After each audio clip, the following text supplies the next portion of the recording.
అండి, నమస్తే. Welcome back to my channel.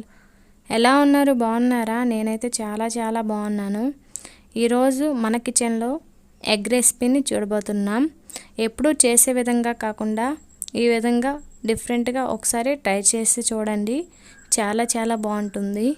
ఇంట్లో వాళ్ళు చాలా ఇష్టంగా తినేస్తారు. ఇంత టేస్టీగా ఉండే ఎగ్ రెసిపీ ఎలా చేయాలో ఇప్పుడు చూసేద్దాం.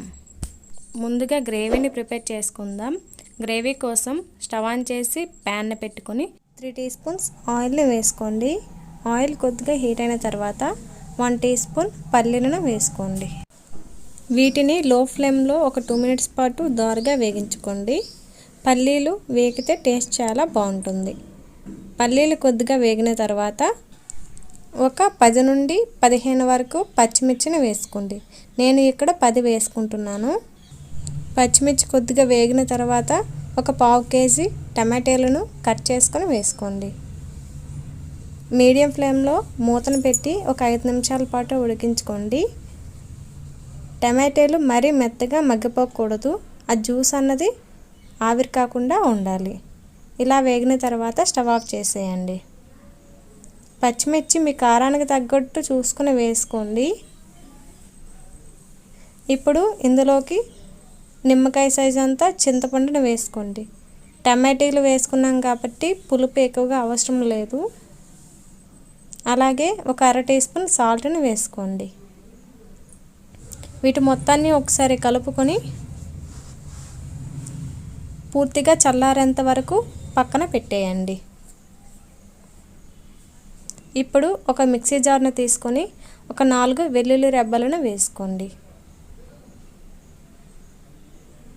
అలాగే మనం వేయించి పెట్టుకున్న వాటిలో పచ్చిమిర్చిని సైడ్కి తీసి వేసుకోండి.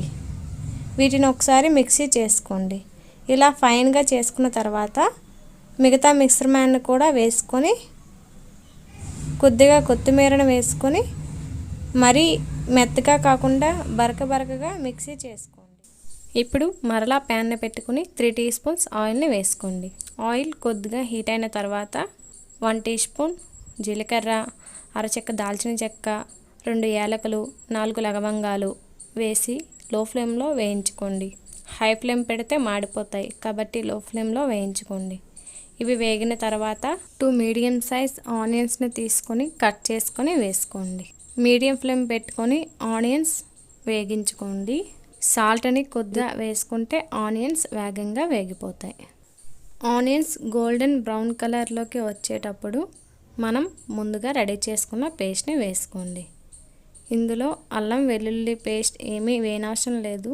ఎందుకంటే మనం ప్రిపేర్ చేసుకున్న పేస్ట్లో పచ్చిమిర్చి, తెల్లుల్లి వేసుకున్నాం కదా, కాబట్టి అవసరం లేదు.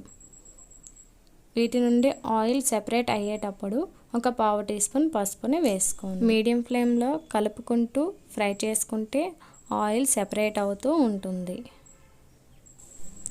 ఇలా ఆయిల్ సెపరేట్ అయ్యేటప్పుడు మీ గ్రేవీ కన్సిస్టెన్సీకి తగ్గట్టు వాటర్ని వేసుకోండి. నేను ఇక్కడ 250 ml వాటర్ని యూజ్ చేశాను. ఒకసారి మొత్తాన్ని మిక్స్ చేసుకోండి. ఇలా మిక్స్ చేసుకున్న తర్వాత ఫ్రై చేసుకుని పెట్టుకున్న ఎగ్స్ని వేసుకోండి. ఎగ్స్ ఆయిల్లో ఫ్రై చేసేటప్పుడు కొద్దిగా పసుపు, కొద్దిగా కారం వేసి చేసుకుంటే ఎగ్స్ కలర్లో వస్తాయి. ఇలా వేసుకున్న తర్వాత వీటిని ఒకసారి మిక్స్ చేసుకోండి. ఇప్పుడు మూతను పెట్టి ఒక 20 మినిట్స్ పాటు ఉడికించుకోండి. ఇలా ఈ విధంగా ఆయిల్ సెపరేట్ అయ్యేటప్పుడు గ్రేవీ కొద్దిగా థిక్ అయ్యేటప్పుడు ఒక 1/2 టీ స్పూన్ గరం మసాలాని వేసుకోండి. మీరు మసాలాలు ఎక్కువగా తిన్నట్టయితే 1/2 టీ స్పూన్ వేసుకోండి. ఇప్పుడు ఒకసారి మొత్తాన్ని మిక్స్ చేసుకోండి. ఇలా చేసుకున్న తర్వాత స్టవ్ ఆఫ్ చేసుకుంటే అంతేనండి, ఎంతో సింపుల్గా టేస్టీ ఎగ్ కర్రీ రెడీ అయిపోయింది. చూసారా, చాలా ఈజీ కదా ప్రాసెస్. సో మీరు కూడా ఇంకా ట్రై చేసేయండి. ట్రై చేసి టేస్ట్ చేసి ఎలా వచ్చిందో కామెంట్ చేయండి. అలాగే మీ ఫ్రెండ్స్కి, రిలేటివ్స్కి ఈ వీడియోస్ని షేర్ చేయండి. మరిన్ని టేస్టీ అండ్ సింపుల్ రెసిపీస్ కోసం ఆంధ్ర స్పెషల్ రెసిపీస్ని సబ్స్క్రైబ్ చేసుకోండి. ఈ వీడియోని చివరి వరకు చూసినందుకు చాలా ధన్యవాదాలు.